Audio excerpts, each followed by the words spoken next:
selected a piece of toast from the toast rack and made a great noisy show of buttering it and slathering it with thick-cut orange marmalade, and for 4 days, too. She bit off the corner of her toast and looked at him steadily while she chewed.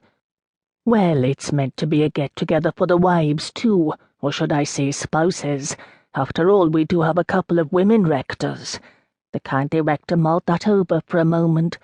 I'm sure even the word spouses will cause offence to someone. Partner, then, although I detest that word for some reason. He took a sip of coffee and let out a little sigh. It's all so complicated nowadays.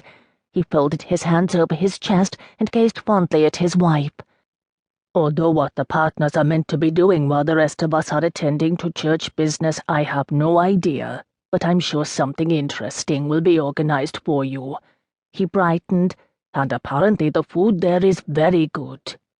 Everything is homemade, and I hear the scones are especially delicious.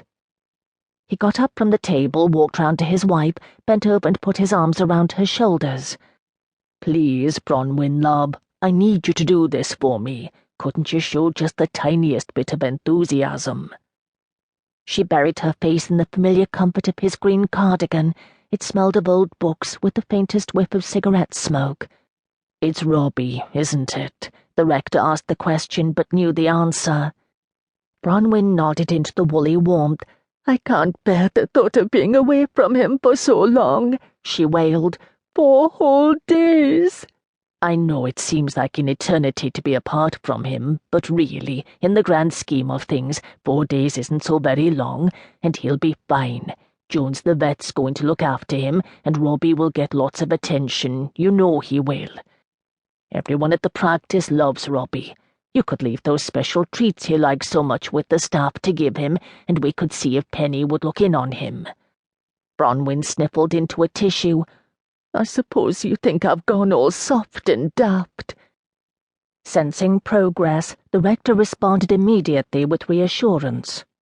Of course I don't think you're daft. I know how much he means to you and how much you love him.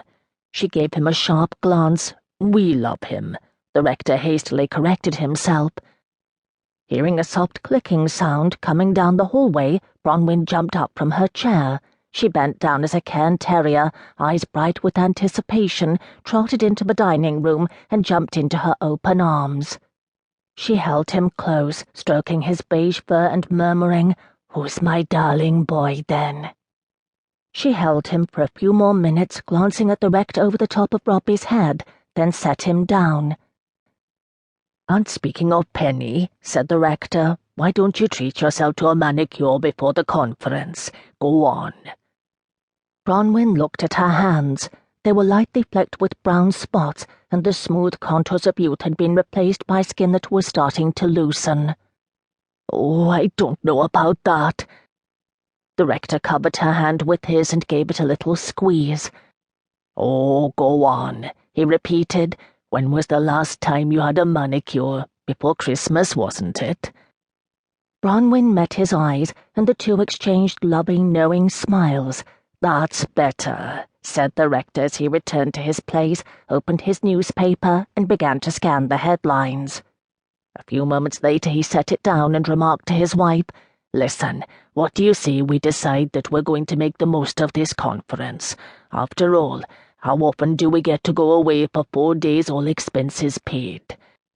I'm sure someone in the vet's office would agree to send you an email every day to let you know how Robbie's doing, and that will put your mind at ease so you can relax and enjoy yourself.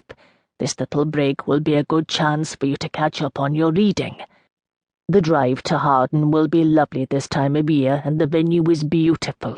St. Daniel's was, now known as Gladstone's Library. Such an imposing name. I haven't been there for many years, and I can't tell you how much I'm looking forward to going back.